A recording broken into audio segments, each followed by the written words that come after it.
less from the field to the studio to your eyes and ears. Did the reverse order just in homage of Carter. The like little stint figuring out the like hand gestures. That was rough. That was rough. That took me. I did that in the mirror every morning to figure it out. There 30 minutes every morning, and I somehow kept pointing at my nose for a week straight. I don't know how I did it, but head, shoulders, knees, and toes. It happens. We get turned around. But Carter, how are you doing today, sir? I am great. Yeah. Weather's nice. Baseball's here. I miss football. Really miss football right now. That's weird. But I got the XFL. Yeah, I got the XFL to watch. If you call that football. Have you been watching XFL at all? No, I watched one game and I got bored. I was curious. I threw a game on during the Masters delay. And I watched maybe half a quarter, and I was just like, "This isn't it." Yep, I'm out, guys. It's golf season. It's starting to get nice out. It's great. Watching golf. Masters was fun to watch. Bryson, we're hitting some. Keep an eye out. Keep an eye out. We're gonna have to hit the course here soon. Hey, hit a back 9, maybe play 18. Oh yeah, I love it. But today, sitting down, draft is what?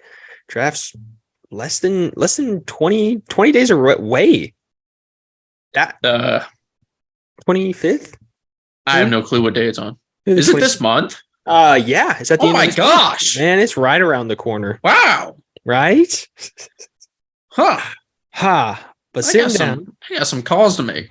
Hey, Carter. Carter might be making a couple moves in this year. I was supposed to be scouting. Some team is missing their head scout, and he is sitting down talking ball with us. Great to be here. I love it. With Carter sitting down, talking the Chiefs. How have you felt about this offseason? Making the move for Richie James kind of gave us that wide receiver taste that we had wanted, not who I assume you probably wanted with the D-Hop. Odell signing with Baltimore, but Richie James, 27 years old, 54 catches last year, 569 yards with the Giants, 4 touchdowns. He did return kick returns and punt returns there. 1 year, $1 million with $100,000 signing bonus. How do you feel about that move and just kind of this offseason as a whole? I love that move. I think that was an absolute steal that we got signing Richie James to that deal. I would love an extension on that deal because that is a super cheap deal. Yeah. But kind of disappointed. But I had my hopes set high. I was really hoping we were going to swing a D-Hop trade. Was that still kind of hoping? Was that your hope out of Odell and D-Hop? Was D-Hop coming to KC? Either one of them would have been awesome, but D-Hop definitely was the better player of the two. There's still a chance, I think, somewhere maybe. There is. Miracle Hail Mary, but fingers crossed. I've been happy with this offseason so far. We let Juju walk. We let McCole walk. Those are both okay. Last year we proved we didn't need an elite wide receiver room to go out and win, and we won the Super Bowl. So yeah. I've been happy. We replaced one of our tackle spots. We replaced Orlando Brown with Jawan Taylor. That's a great move in my opinion. Mm-hmm. We had another spot though, still wide open. What are you thinking we do with that spot? So like you mentioned, they signed Jawan Taylor. I think that gives him a ton of versatility because Jawan played right tackle in Jacksonville last year. He's already came out and said that he's open to playing left, making that transition. It did kind of seem like it would be a seamless transition in that press conference. He's like, oh, all it is changing your punch hand and moving your front foot. And oh, okay, Jawan, just make it sound easy, I guess. You go out. No, I love it. But that other spot, like you said, it's up in the air. People have been talking about, did the Chiefs go and get someone in free agency? It's like, oh, you're now going to have 2 brand new guys protecting your franchise quarterback, the best quarterback arguably to ever play the game, Patrick Mahomes' blindside, and his other tackle spot. Lucas Niang, he's coming back from injury. Could the Chiefs maybe draft someone? there's a lot of options they could go. Personally, Lucas Niang is my guy. I absolutely love Lucas Niang. I think people forget in 2021, the dude started 524 snaps, only allowed 2 sacks and 3 penalties all year. I mean, he played great ball. He was a great tackle. Obviously, the injury, we don't know if he's going to be the same player post-injury. Fingers crossed. I guess only time will tell. He was eligible to come off the IR last year, and the Chiefs just never really said anything. He made an appearance at the end of the season. I want to say he played a total of 10 snaps last year, but was that because he couldn't beat out Andrew Wiley? Was that injury related? Maybe another year? I'm leaning towards the Lucas Niang side, but how about yourself? I would love to have Lucas Niang back. I mean, he already knows the system. He knows the playbook. He knows what's going on. I would love to see him get that move over there. At least, have him over there, and then we also draft a tackle. And when they split time over there, I think that would be a phenomenal move by the Chiefs. What are the chances we draft a center and we just move Creed to right tackle? If you can't mess with Creed Humphrey. He's on the path to becoming the best center in all of football next year once Jason Kelce retires. So, we're that interior offensive line, Trey, Creed, and then Joe Thuney. We're not touching that. We are going to cement them in stone. And please. A couple guys I had written down from the draft that I wouldn't be upset with. I know you're a big fan, DeJuan Jones. Out of Ohio State. If he was to fall to the Chiefs in the second round, maybe first round they pull the trigger on him, I'd be here for that. Another guy, Blake Freeman out of BYU. He's been just popping up out of nowhere. I had never heard this name until a couple weeks ago. He's 6'8". He ran a sub 540, a 5.98. So, I mean, The dude's an absolute specimen, rated the most athletic tackle at the combine. I view him more of a backup tackle that could take over later, maybe in the season, maybe next year. I don't know if the Chiefs are going to keep that Alex Smith, sit a rookie for a year behind a starter at other positions. But I mean, a guy like Blake Freeman sitting behind Lucas Niang I wouldn't be upset about that. I mean, it worked out last time they did that. So I mean, it worked out kind of well, I guess. I would say so. But is the question? Is he almost too tall for Patrick Mahomes to throw over? Is that a problem? Is he going to have to jump to make throws now? What? Imagine they're talking in Bryce Young's size. Is he going to be big enough to play in the league? We're talking. Is this tackle to drop back 10 yards? To make the throws. Gonna go even extra on the drop back. I love it. Real quick, I wanted to jump back over to wide receivers. Did you have anything else on the tackle spots? No, I didn't. It would be phenomenal to draft Jones. But if you had handpicked your choice right now, you're Brett Veach. What are you doing in the draft? Draft, signing, trading, anything. Your ideal going into next year. Who's the Chiefs starting tackles, left and right? Left tackle, Juwan. Love that. I think we sign a right tackle. Ooh, okay. And Jones. Okay. I think we signed him, and then we split time. Lucas Niang getting like 60, 65%, and Jones sitting behind him, rotating in there and in for left tackle whenever Juwan needs a breakout. Yeah, get him that dual experience in there. I like the idea of keeping Juwan at right tackle and addressing the left tackle, but I don't like the idea of having a rookie play left tackle. So personally, I'm going to move Juwan to left. We're then going to rock Lucas, but I'm honestly, like you mentioned, like signing a guy, a vet, like a Taylor Lewan. I know the Titans, they cut him. Of course, that's the only name I'm going to be able to think of right now. But, if the Chiefs make a move for a vet tackle and then they draft a guy in the second, maybe even the first round, Broderick Jones, who knows? I'd be here for it. I'm excited. But jumping back to the wide receivers, the Chiefs set up an interview, the top 30 meeting with arguably wide receiver 1A/B, Quentin Johnston from TCU. How would you feel about the Chiefs moving up to go get that man?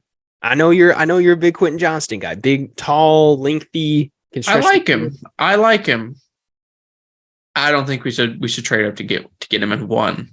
And I think we have proven, like we said earlier, we don't need big name wide receivers to be successful. I think we need to address that tackle spot. That's huge. Are there any names later in the draft that catch your eye wide receiver wise? And big on wide receiver, A.T. Perry. He's also a huge, massive dude. Love him absolutely. He's tall. I don't know his exact height, but he's tall. Reminds me a lot of a T. Higgins type of player. Oh yeah, love that comparison. But a shorter guy, Puka Nuka. I don't know if I'm pronouncing your name right. I am totally sorry, but you get him really later in the draft, 5th round, 6th round. I think they could pull him there and be really happy with a wide receiver there. I love that. There's a kid from Princeton that ran like a 4.3, 4.2. He ran track for Princeton as well, and I've been seeing that the Chiefs have been linked with him. That kid from Nebraska, Trey Palmer, he ran a 4.3. I'd love another speed guy, but man, like you said, A.T. Perry, Cedric Tillman, one of those 6'3", 6'4" guys. The move for Richie James, like we said, like I love that move. It's a great move, cheap deal, vet guy can come in, kind of replace Justin Watson or McCole Hardman. I would say I would probably view them both kind of similar from last year. But yeah, I think you still got to get that guy to come in and replace Juju. I don't see as it stands. I don't think we have outside of MVS. I don't think we have a receiver over 6 foot. Well, okay, let's call him. We can call Travis Kelce a receiver, can't we? Yeah. So obviously we got to give him Kelce, and then MVS, Sky Moore, Kadarius Toney, Richie James now, both the Justins. Maybe Justin Ross. Is Justin Ross over? I don't think Justin Ross is over 6 I'm not sure. I know John Ross isn't over 6 foot. He's quick though. Yeah. He's real quick. Very quick. Do we see John Ross catch any passes from Patrick Mahomes this year? I think so. Like that? Deep balls, 5 wide receiver sets, Hey, yo, just to empty everyone out. I love that. Hail Marys. Hail Marys only. Every play. But Carter, you have anything else you want to go over? Anything else you want to talk about? No, I don't think so. In your opinion, going into next year, give me the Chiefs wide receiver core that you're feeling good with. Adding any ads? Ideally. Number one guy. Number one guy. Well, if we go from outside to inside to outside, is that how it works? That works. Okay, I'll go outside, inside, outside. Number one outside guy, I think, has got to be. I skip that. I'm just gonna go 1, 2, 3 in my opinion. Okay, that works. Kadarius Toney, number 1. Number 2, I think, has got to be Sky Moore, or we draft A.T. Perry, and he'd be our number 2/3. We are that tall guy on the outside. The MVS slander is a bit much, Carter. It's a bit much. It's deserved. I can agree with you. I will slander him until he throws up another great game. We got to get MVS and Carter in the same room so they can hash this out. Folks. I don't want to do that. He's a great guy and all. I think he's a great man. Phenomenal receiver. Stand-up guy. Really, just love it. I just hear his interviewing questions. He's just not great at interviewing. So, man's just throwing shots. No. So the guy can't talk really. So I just don't. You can't catch a football. You can't talk. I mean, what can you do, MVS? I just don't want to confront the guy that I've been slandering for the last 6 months. So. I can't say I blame you. I'm personally for the wide receiver core. Obviously, Travis Kelce's the number 1 option. Mm-hmm. The number 2, I think, going forward's got to be Kadarius Toney. I feel like what we saw in the Super Bowl and just that little portion we saw in that stint that he was here at the end of the season just showed a lot of flashes, a lot of upside. Sky Moore, I would have to put at the 3 because you want to try to develop him into that wide receiver 1/2. And then MVS would have to be that third guy or the fourth guy. And then Richie James after that. But then obviously, if the Chiefs want to make a trade up for Jackson Smith and Jigba, if they want to go get the receiver out of USC, there's a lot of guys. A lot of guys. You know, Zay Flowers from Boston College. Trade up to one and, you know, we trade up to the top 5 and take the D tackle out of Georgia. That'd be nice. Hey, or Will Anderson. I was going to say Will Anderson. He could be up there. You know, I mean, the Chiefs could. We haven't even talked about the defense, which we'll talk about them next week. But the Chiefs could go defense, obviously. Yeah. There's a lot of guys. I mean, the Alabama safety, go the other end spot the Chiefs will need, defensive tackle. I mean, there's a lot of stuff. I'm excited for this year's draft. I agree.